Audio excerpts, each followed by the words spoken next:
Epilogue. This was not the single most awkward moment of Dizzy's life.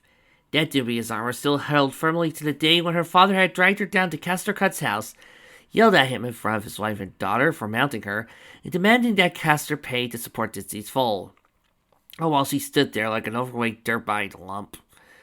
But even so, being suddenly face to face with the actor that had been playing her in that evening's embarrassment, still clamored to look like a straight-eyed version of her, incidentally, had to fall somewhere into the top 5, and judging from the look on Mockingjay's face, she was finding it just as awkward. Dinky, on the other hand, seemed to be taking it perfectly in stride. "Mister?" she asked, levitating up her foreground quill. "Can you give me your gift, please?" Mockingjay glanced down. "It's Sarah Dinky do, I presume?" "Yes, ma'am," replied Dinky, vibrating in place slightly. Mockingjay scratched her signature across the program, then returned it to Dinky. "Thank you for your autograph and for doing such an awesome job playing my mom," bubbled Dinky. "You're welcome," Mockingjay said placidly. Her eyes were showing a look of confusion at Dizzy over Dinky's head. Dizzy's wings shrugged, then addressed Dinky. "Come on, Muffin. I'm sure there's lots of ponies who want to talk to Miss J. And Miss J, you did a really good job tonight. Thank you." Dizzy saw a broad, insinuous smile at Mockingjay, hoping she'd believe her. In the first place, it was just silly to blame Mockingjay for any of this. She was just an actress playing a role, and doing an incredibly good job at it. Even Double Dash couldn't really be blamed for the changes to Dizzy's portrayal, not when it was so clear she was at least trying to make Dizzy look better. Now, Dizzy's friends might have more legitimate reason to complain, but again, it wasn't Mockingjay's fault that Double Dash had paired Lyra and Trixie, or made Raindrops a Stallion. "Blossom!" said cheerily. "Fancy running into you here. Last I heard, you were in Manhattan, still dancing on tables." "That was a very long time ago, Cheers," said Cherry Blossom with a grin. "I'm a changed man now, respectable and everything." "Of course you are," said Cheerily. "Still, what are the odds you get drafted to play me, and a play I come to see no less? I know, right?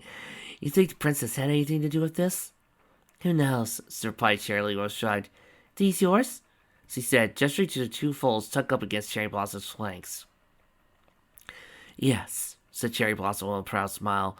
With a nod of her head, she indicated the one on her left, an earth pony with a bright orange coat, a green mane of pinky-ass curliness. "This is Squash Blossom, and this one's Rose Blossom," she continued, indicating the unicorn filling on her right, who indeed had a rose-hued coat and dark-haired mane, and also, "Oh wow, she's got her cutie mark already." Shirley was fully aware that she was guessing, but couldn't really help it. After all, her mark was for seeing people grow and blossom. Finding your talent was always one of the biggest steps along that road. "What's it for?" she asked, gesturing one hoof towards the half-full wine glass on Rose Blossom's flank. "Criticism, essentially," said Rose Blossom in a surprisingly melodious tone. "When I read a book or see a play or eat..." "Criticism, essentially," said Rose Blossom in a surprisingly melodious tone. "When I read a book or see a play or eat a meal, my talent helps me break it down to its individual parts, and understands how those parts interact with each other," she smiled. "Father's taken to using me as one of his main pre-readers." "Yes, speaking of which, where is Oyster Bay?" asked Shirley. "I thought he'd be here to see your debut." "Bloom came down with something earlier today. Probably just a nasty case of feather flu, but Oyster's staying at home and with him just in case." "Wait a minute," interjected Raindrops. "You know Oyster Bay? The Oyster Bay, the novelist?" "My husband," said Cherry Blossom with a smirk. Raindrops began to gush, before freezing amidst escalation and shooting an embarrassed glance at Princess Luna, who was standing nearby talking to a pony in a formal suit. "You've got to introduce me," squealed Raindrops, resuming her gust. "I know that guy," chimed in Dinky. "You're out in dark white seas, right? Why are you doing me like that?" "Muffin," said Dizzy in a carefully level tone, both eyes fixed on Dizzy. "Where did you get one of Oyster Bay's books?" "It's Squeak," replied Dinky confusedly. "Where else would I get a pirate story?" Cheerily stared at Dinky with amazement. Luna's tales, he's not being coy. She read one of the steamiest erotic novels on the market without realizing it was an erotic novel, not just another adventure story like Daring Do or Treasure Island. Charlie began to laugh at the absurdity of the whole situation. A moment later, Dizzy joined in the laughter, comprehension blossoming in her eyes. The several other ponies began to laugh, simply out of their desire to join in the laughter. Charlie felt a warm tingle on her chest. This is why we fought Corona. This here. Philly's innocence, the laughter of friends, this is harmony. It wasn't until after Dinky and Ditsy made their way home and the former had tucked her Philly to bed that the latter asked a question been on her mind all evening. Mama? Yes, Muffin? I replied Ditsy Do, her hand interpretation. That tone of voice could only mean the question she'd been dreading all evening was coming up. Can you wish I was your little sister? Ditsy focused her eyes into focus, feeding to Philly's gaze. No, not in the slightest. I told you before, you are the best thing that's ever happened to me. You're sweet, you're kind, you're hardworking, you're smart. You're my Dinky, and I wouldn't change that for anything. I wish I hadn't had to hurt Emerson Star and made Belle to be your mother, but I never regretted being a mom. An internal voice reminded Dizzy she once planned to give Dinky up for adoption. And listened out all the time she had been tired or stressed, wished that Dinky had never came along. The rest of her bucked those thoughts in the barrel and told them to shut up. She was only equine. She allowed the occasional moment of weakness. And she was stretching the truth just a tad for a muffin, so what? She was kindness, not honesty. She could bend the truth to spare pain. A smile finally broke out on Dinky's face. I'm good here, my mama. You're the best mama in the world. And then there was nothing more to be said that could not compare but a long hug and a goodnight kiss. Bon Bon was already feeling grumpy, even before the reporters showed up. Even if she knew it was nonsense, having to watch the love of her life trot across the stage on another mare's flank, punctuated by frequent and sloppy prancing, was not her idea of an enjoyable evening.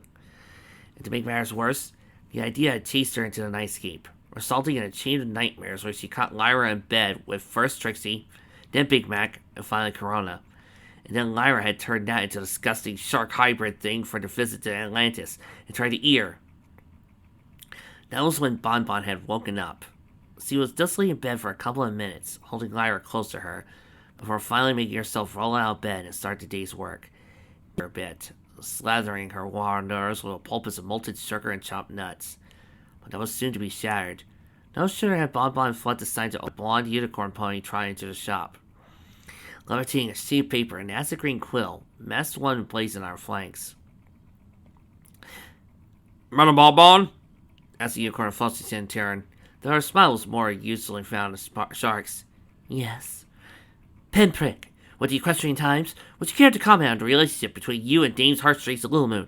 Is it a three-way... What? Went Bon Bon, cutting across Pinprick's questions. Has there been a breakup between Dame's Heartstrings and Little Moon? Or you and Dame Heartstrings? Or did you not know about the relationship? Bon Bon's hoof came out of a stomp. There is no relationship. Lyra and I are together, and she wouldn't cheat on me. She's the element of loyalty for Luna's sake. Not to mention that Trixie turns as pale as soon as anyone starts talking about sex. And if you were double dash that bothers you one bucky minute of research, you wouldn't find that out. Now, unless you're going to buy something, get out. Pinprick raised her eyebrows. Very interesting. I see I'll have to talk to the others to get at the rest of the story. Now, where's Dame Heartstrings, by the way? None of your business. Ah, but it is my business. I'm a reporter. This is my business as much as candy is yours. I think I'll have some sour lemon drops. I like sour lemon drops. Bon Bon quickly wrapped up the oar and accepted the reporter's jangles, after which Pinprick tried out the door. Bon Bon let out a long breath. Then the door opened again, and a dark blue unicorn stallion with a newspaper cutie mark tried in, likewise levitating quill and ink. Bon Bon groaned. Bus, you might want to take a look at this, said Pokey, almost as soon as Trixie made her way into the office. Your hat spattered out a long time ago. Trixie looked at it. It appeared to be an article clipped from a newspaper. Longest Night, Longest Day debuts by Jade Face. All Canterlot's highest society, the Knights of Harmony, and even Princess herself gathered in eagerness at no less a venue from La Commedia della Luna last night to witness the premiere of renowned playwright Double Dazz's much anticipated latest work, a theatrical interpretation of the defeat of the tyrant sun by the elements of harmony. Anticipation was feverish, and speculation ran rampant. Would Longest Night, Longest Day live up to this creator's rep and the deep potential of the subject matter? We were not disappointed. The play began as a side-spinning comedy of errors, as Representative Little Moon, exiled to Ponyville for dumping an ice palace worth of melt wire onto Princess Luna, had to struggle with the numerous characters and eccentricities of that locale. Her misadventures had audience rolling in the aisles with laughter, and the romance between Representative Little Moon and Dame Heartstrings was enough to warm my every heart. And then Corona entered the scene, and the funding game stopped. Ivory Mask, in her portrayal as the tyrant's son, was without a doubt the keystone that held the second half of the play together. The charismatic actress brought her role to life, and reminded us yet again why we fear the sun. The second half of the play was as nerve-wracking as the first half, as been side-splitting. The climactic battle between the elements and the tyrant's son had the audience on the edge of their seats. Ivory Mask's performance likewise brought to life the already deep emphasis placed on the shattered bond between Princess Luna and her mad sister. Our readers may recall that it was the same emphasis that saw Octavia Philharmonica's interpretation of the Symphony for the Moon and Sun with Her Majesty's full endorsement. A double dash followed in the court musician's steps in this regard. To see the princess begging her sister to turn back from her madness, and watch Corona spurn the princess's offer of redemption, is something no pony of feeling can express without tears. In short, Longest Night, Longest Day has proved to be a worthy continuation of Double Dash's Ovia, and I can wholeheartedly recommend it to my readers. Other playhouses are already making plans to stage productions of Longest Night, Longest Day both in Canada and elsewhere. Dear Luna, said Trixie and Mason, if this is one of her reviews, we'll never be rid of that play. Not unless Princess Luna sat on it. She hates doing that sort of thing. Here, there's a note too. My faithful student, please gather your friends together at the residency this evening. One of me will be coming down just after moonrise to discuss what's to be done about Longest Night and Longest Day. While I retain some information, I have as of yet taken no official stance on or recognition of this play. Fluttershy's cottage looked like an anthill that somebody had stepped on. Birds and beasts of every size were roaming grounds, perched on every tree. As Dizzy approached, a falcon of some kind flew up to her and let out Chelsea screams. It's me, Ditsy Do. I come out here almost every day, remember? She said, making a guess what the bird wanted. The two-headed dog, Ditsy thought his name was Suet's name, patted up and sniffed her a couple of times. Ruff! Barked one head. Ruff! Barked the other head. Ruff! Agreed the first head. Bumping up and down, Sweat's labor addressed a couple of barks to the rest of the animals crowding the field, then moved out Dizzy's way. She trotted up to the cottage, and after the bear stepped aside for blocking the front door, tried in. Said Dizzy slowly. Flutters, why are your animals knocking like a night guard? Said Fluttershy before taking a deep breath. Some reporters came by and they were really loud and scary. Some of my friends made them go away. She said one prolonged squeak. I see, said Dizzy slowly. Inside she was gritting her teeth. This is gonna be bad. Any reporter who wanted to come out here to harass Fluttershy in the first place would certainly have no compunction about castigating her for keeping dangerous beasts. They didn't actually hurt any pony, did they? She asked. No, this looked really scary. Except for that one unicorn. Sweatslave took a bite after her as she hit him. Okay, said Ditsy. Look, I'll talk to the mayor and tell her what actually happened before those sunheads get the idea to try and have you arrested for having overprotective animal friends. Thank you, Fluttershy said, looking relieved. Ditsy tried off, unusually worried. She had work to do. As it turns out, Dizzy's report was to Mayor Scrolls first to have heard the incident. She made note of Dizzy's explanation in case the reporter tried to bring law into this, but nothing to be done at the moment. A few hours later, the elements of harmony were gathered together in the official residency of the representative of the Night Court of Luna to Ponyville. Just after moonrise, there was a knock on the door. Trixie pulled it open, and a dark blue Pegasus stepped through, and with shiver of magic turned to Princess Luna. "Greetings, my knights," said the princess with a small smile. "I thank you all for coming. I assume Trixie has already shown you all Save Face's review of Longest Night and Longest Day." There's a round confirmations, and Princess Luna continued. "Save Face is one of the most read, but the other reviews tend to mostly follow along the same lines.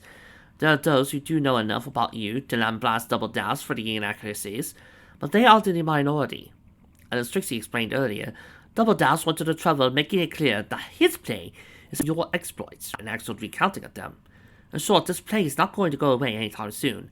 Not without extraordinary measures. Extraordinary measures? Princess Luna looked oddly embarrassed. I could command La Commedia della Luna to cancel its performances of Longest Night, Longest Day. I own the theater outright. I certainly have more than enough bits to refund all the tickets. If I did that, it would kill Longest Day, Longest Night. I don't think there's a theater in Equestria that would put on a play I had so publicly condemned. Not after what I've done to the Light Court. Dizzy completed the thought. But you don't want to do it. You can't use your power like that. Exactly, said Luna. For myself, I have a little complaint of. J-Face was right. The play did a better job of capturing the truth about Corona and my relationship than any I've seen in a long while. I've learned to accept my subject's adulation, even though I do not deserve it. But I know some of you have more legitimate grounds for complaint. So I felt to ask your opinions on the matter. Dizzy spoke up. I can't complain about my portrayal either. It would just be silly to complain about Double Dash making Dinky my sister, when so obviously meant his attempt to make me look better. Likewise, making me a Shadow Bolt was clearly supposed to be an improvement. I can't complain at Double Dash trying to make me look better, even if I know I don't deserve it either. Same here, chimed in Cheerily. I could take a joke. As for me, said Trixie, the only part of my portrayal that I really objected to was putting me into a romantic relationship with Lyra. I don't think killing the play will really help there. The rumors already out there. Discussing the play in such an over-the-top fashion will only lend it credibility, at least among the kind of people who believe it in the first place. Princess Luna glanced at Lyra. It looked like someone was trying to make her eat one of Honeydewn's creations. I'm afraid Trixie may be right. While no pony would dare put on a play that I publicly condemned, there are still too many high society that would eagerly pass on gossip, and many would take an attempt to suppress the rumors as confirmation of truth. So there's no way to get rid of those rumors that I'm cheating on my Bonbon, or that me and Trixie were a couple and now I'm cheating on Trixie with Bonbon? Said Lyra. Dizzy winced internally at the resonance in Lyra's voice. Luna responded, the best way to get rid of this sort of rumor is, unfortunately, simply waiting it out. Since there's obviously no actual evidence to back up the rumors, they should be eclipsed by some other bit of gossip shortly. Provided, of course, we do nothing to draw attention to them. Same for the rumors about Fluttershy, I suppose, said Carrot Top, a red note of bitterness in the Carrot Top's voice. Raintoss took several deep breaths before finally speaking. I don't like us being misrepresented, but I'm used to dealing with things that annoy me. I'm not going to insist that you throw your weight around just because I've got one more thing to be angry about. But thank you very much for the offer, Princess. Sounds like we have an agreement, said that Trixie. Very well then, my knights, said Princess Luna loud. She turned to address one last remark over her shoulder. But I think I shall commit at some point to write a more accurate account of these events. Thank you, the elements responded in near unison. End of episode and a lot of fun. Review time. I really did like this. Both the episode and the guy who was narrating it. It was fine. Although, granted, the audio could have been compressed a little bit. Maybe he should have gotten a better microphone. Okay, all joking aside, I really did like this.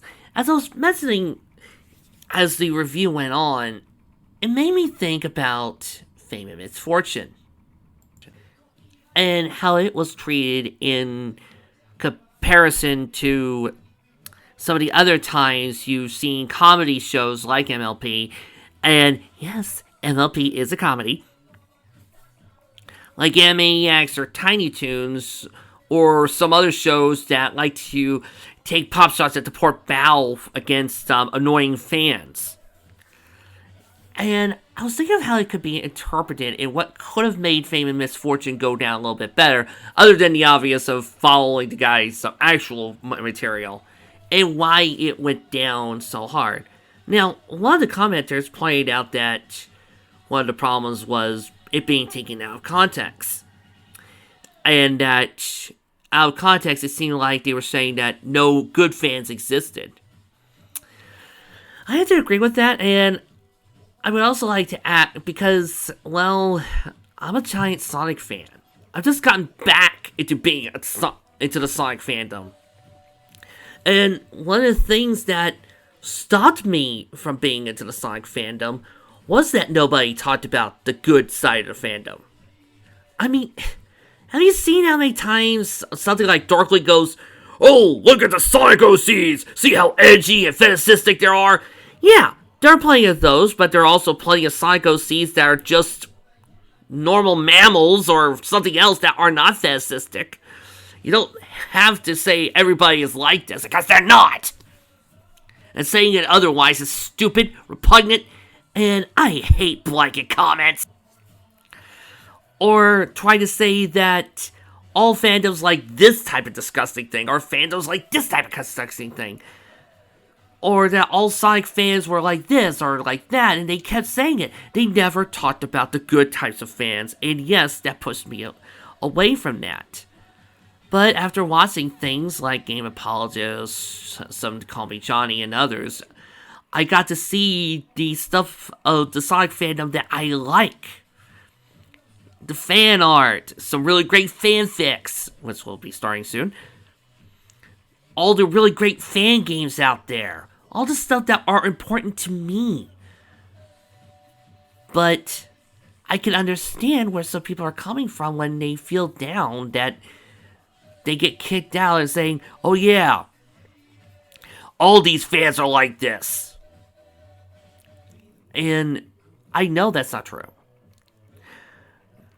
I know that good fans, the fans that are just there to enjoy the show, talk with friends, make fanfics, do fan art, and don't really care about being fetishistic or dirty-minded or, act like the callous fans on Fame and Misfortune, they are not the majority. They're just the loudest punks out there who like ranting and raving and telling people how much they suck for having that opinion. And that type of bullcrap. And as I've always said, if you are not that person who does that, don't let it affect you. These people are not calling them out. They're calling out those idiots. And yeah, on Tiny Toon Adventures and Animaniacs, they had every right to call out some of those low-rate fans. Because, I want to remind you, Tress MacNeille was actually stalked. Yeah, she had an actual stalker as a so-called fan. Made the rest of us look bad. I could probably go on a list of some of the more callous and crazed fans out there. And I can understand it gets a little disheartening when you see a show call out those lower fans because but I'm not like that. And you're right, you're not like that. But if we are to improve, we need to sometimes actually take the people who give us a bad name, sit them down, and let them know it's not right. Or sometimes, stop it, you're giving us a bad name. And that's what these type of shows and commentaries are all about. Like, for instance, the episode Emperor Iron Players. It had every right to call out some of the people who treat Katara as a one-note character. It had every right to do that. It had every right to make fun of them for make some of those people who decide that Zuko looks better with longer hair. It had every right to do that. Because those people are silly and stupid. It's all part of being part of the fandom. But I think the biggest problem is, again, MLP is not the type of series or show that would have a grumpy fandom. The ponies are not that type of character, so when it works, it doesn't work like that. It also doesn't help that these people that a lot of the fans that I have seen, and oh boy have I seen them, a lot of the fandom seems to be composed of really, really sensitive people. I mean, really sensitive people. Watts, you stink. Whee! See? I don't like this. Whee! They're filled with really sensitive people. So, seeing it done that way hits harder than a person who says, watches Batman the Brave and the Bold and watches the episode with Batmite where they make fun of the people who complain about the Brave and the Bold cartoon And they just go, ha ha ha! Yeah, it's a good laugh. I mean, hell, that guy who was complaining about how all the comedy of Batman Brave and the Bold not being his Batman, that's me! I'll admit, that's me. That's me, but guess what? I had a good laugh about it. Sometimes you need to look at the flaws to have a good laugh. And I'm sorry for going on this diatribe, but that's all I got really to say about this fic. Is that I wonder if they just made it a joke and just made it a fun little parody of a play, nobody would really have complained. They could have actually taken the time to laugh at each other. And I think that's the biggest moral I can say about this. Remember, folks, just because you see your favorite show mocking the lore fans and mocking the assholes, if you really are not the type of person who does this, they're really not talking about you. They're talking about those people who loudly complain every 5 minutes. They're talking about the idiots out there who won't let a good conversation go by without saying, "This sucks!" They're making fun of them. They're making fun of the nitpickers. They're making fun of the idiots who ruin things for everybody else who enjoys. Alright, if you want my opinion of the moral at the end, those kids weren't just the preferred audience of children. They were showing that the people who actually enjoyed this without going, I don't like this, and ruining the fun for everybody else. They're not trying to say we're not perfect. They're trying to point out sometimes it's kind of stupid to really go over the top and being pointlessly of ranting and yelling and crying and screaming out and ruining it for all of us. Because there are some people out there who really like it.